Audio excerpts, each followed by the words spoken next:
जो काम पिछले सरकारों में नहीं हुए वो इन 10 सालों में जो मोदी जी ने किए। अब जनता ये चाहती है कि और जो 5 साल मिले मोदी जी को उसमें और ताकत के साथ वो हमारे देश का नाम ऊंचा करे, हमारे देश में विकास कार्य करे। जो कांग्रेस पार्टी है वो भी एक तरह से क्षेत्रीय पार्टी की तरह ही बन के रह गई है। वो भी अपने कैंडिडेट डिसाइड नहीं कर पा रही, क्योंकि उनको पता है कि जिसको भी उतारेंगे वो हारेगा। भ्रष्टाचार जिसने किया है उसको उसकी सजा मिलेगी। लोकसभा चुनाव को लेकर सभी राजनीतिक दलों ने कमर कस ली है और भाजपा भी बड़े बड़े दावे कर रही है। इन दावों के साथ हमारे साथ हैं भाजपा जिला उपाध्यक्ष तरुण जैन जी। तरुण जी, आपका स्वागत है। हम सबसे पहले तो ये जानना चाहेंगे कि जैसे भाजपा ने नारा दिया है 400 पार, तो आपको क्या लगता है इसमें कितनी सत्यता है, कितना दम है इस बात में? सबसे पहले मैं आपके जुगाड़ी न्यूज चैनल को बधाई देता हूँ कि वो जन जन तक लोगों की बात पहुंचा रहे हैं। जी जी। और सभी आपके दर्शकों को मेरी तरफ से नमस्कार। और जो आप बात पूछ रहे हैं कि भारतीय जनता पार्टी ने नारा दिया है कि अब की बार 400 पार। जी जी।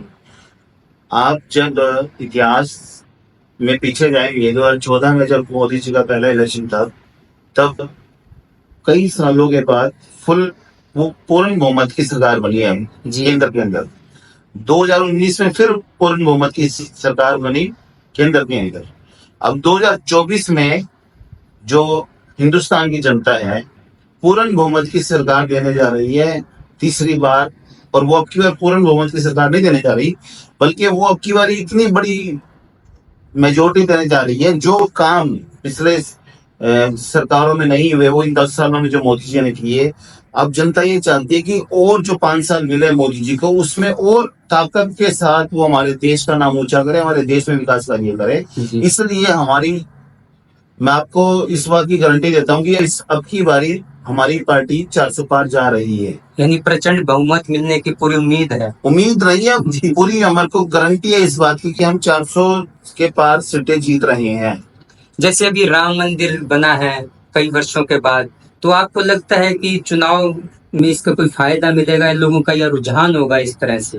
देखिए, राम मंदिर, रामलला जी का जो मंदिर बना है, भव्य मंदिर अयोध्या में, ये हमारी पार्टी का आज का एजेंडा नहीं था। जब से हमारी पार्टी बनी है तब से हमारी पार्टी का एजेंडा था कि हम जब भी सत्ता में फुल बहुमत के साथ आएंगे तो हम धारा 370 हटाएंगे, राम मंदिर बनाएंगे और देश को उस विकास तक लेके जाएंगे जो लोगों की जरूरत है। जी जी। तो राम मंदिर आज अपने आप में एक आस्था है, एक राम जो हमारे आराध्य भगवान है उसका मंदिर बनना हम सब हिंदुस्तानियों के लिए गर्व की बात है। तो जब इतना बड़ा चीज हुआ है तो उसका नेचुरल है कि लोग उसका फायदा भी देंगे भारतीय जनता पार्टी को। जब भारतीय जनता पार्टी ने इस काम को किया तो उसका फायदा भी देंगे। जी जी। अगर हम हरियाणा की बात करें तो भाजपा ने सबसे पहले 10 के 10 प्रत्याशी घोषित किए हैं, तो किस तरह से देखते हैं, क्या एक बार फिर से हरियाणा में इतिहास दोहराया जाएगा कि 10 के 10 प्रत्याशी विजयी होंगे? बिल्कुल।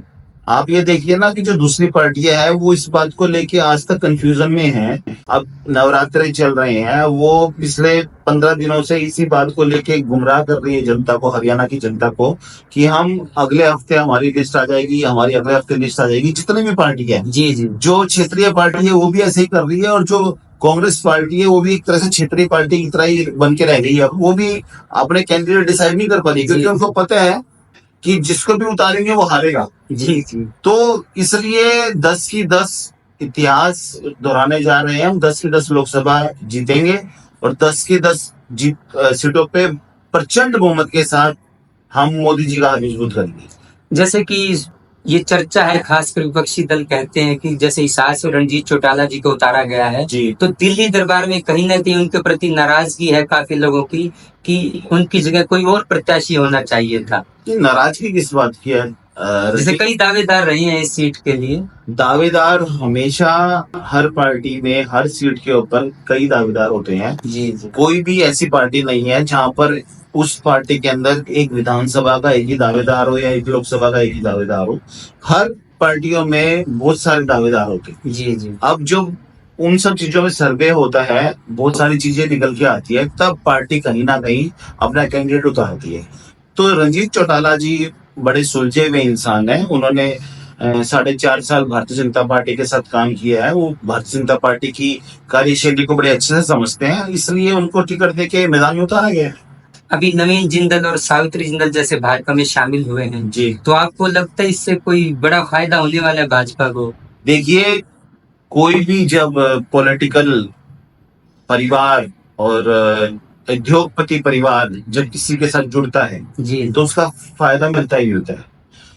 उनका अपना एक वोट बैंक है जो हमारी भारतीय जनता पार्टी के साथ आज उनका जो उन्होंने ज्वाइन किया है, तो उनके जो सपोर्टर है, वोटर है, जो पहले उनके कहने पे कहीं और वोट डालते थे, वो उनके कहने पे भारतीय जनता पार्टी के साथ मिले हैं, तो नेचुरल उसका फायदा मिलेगा हमें।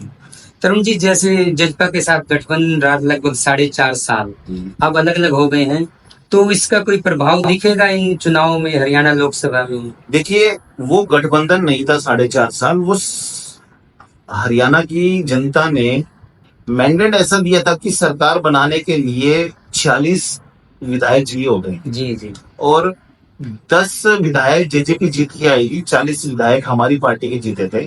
तो वो सरकार बनाने के लिए एक उनका समर्थन लिया था, जो उन्होंने समर्थन लिया था, और वो समर्थन लेने के बावजूद जो चीजें होनी चाहिए थी उस तरह की नहीं हुई, तो हमारी पार्टी ने जो गठबंधन उनसे तोड़ा, और आज मुझे लगता है उसका नुकसान ही होगा, उसका भारतीय जनता पार्टी को फायदा ही मिलेगा और बहुत ज्यादा फायदा मिलेगा। तरुण जी, एक बड़ा चर्चा में एक बात कि भाजपा के पास ऐसी वॉशिंग मशीन है कि भ्रष्टाचारी को डालो और साफ सुथरा होकर बाहर निकलता है, तो इस बात को किस तरह से देखते हैं आप? देखिए, ये तो ना चुनावी समय में ना इस तरह के टोंट के कसे जाते हैं।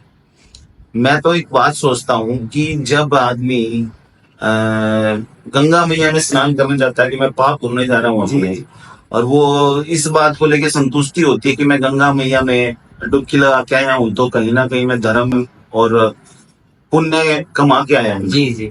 तो जो लोग भ्रष्टाचारी, मतलब जो कह रहे हैं कि हमारी पार्टी वॉशिंग मशीन लगाकर उसमें साफ सुथरे हो जाते हैं, ऐसा नहीं है। जो भ्रष्टाचारी है उनको भ्रष्टाचार का जो उनका जो भ्रष्टाचार जिसने किया है उसको उसकी सजा मिलेगी।